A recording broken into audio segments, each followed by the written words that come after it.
Sa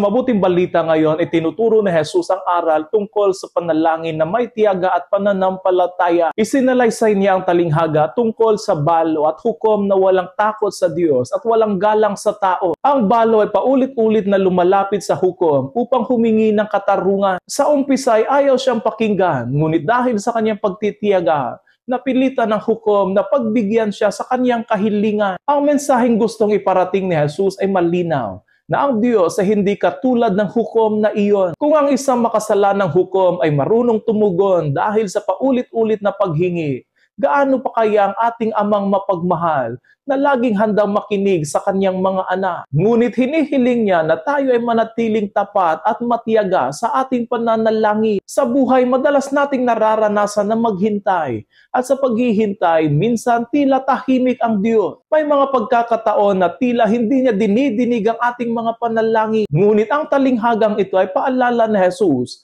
na ang pananampalataya ay hindi nasusukat sa bilis ng tugon ng Diyos, kundi sa tibay ng ating pananalig habang naghihintay. Ang tunay na pananalangin ay hindi lamang basta pagbanggit ng mga salita, kundi pagpupunyagi ng puso, ang patuloy na pagkapit sa pag-asa kahit tila walang kasagutan. Sinabi ni Jesus, ngunit pagdating ng anak ng tao sa daigdig na ito, may makikita kaya siyang mga taong nananalig sa kanya? Sa mundo ngayon na puno ng pagmamadali, teknolohiya at ingay, madali tayo mawala ng pasensya sa Diyos. Gusto natin na mabilis ang tugon, ng agarang sagot, ng kasagutan na ayon sa ating kagustuhan. Ngunit ang pananalangin ay hindi lamang paghingi.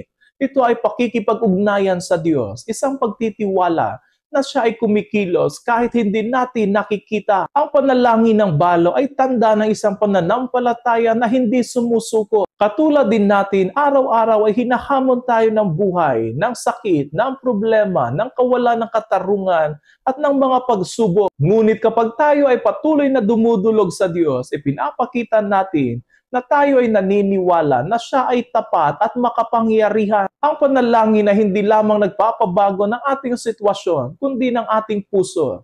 Sapagkat sa bawat paglapit natin sa Diyos, mas lalo nating natutuklasan kung gaano siya kabuti at kamahal-mahal. Ang panawagan ni Jesus sa atin ngayon ay manatiling tapat sa panalangin kahit mahirap. Tulad ng balo, huwag tayong mapagod. Sa bawat dasal at sa bawat pagtitiwala, lumalalim ang ating pananampalataya.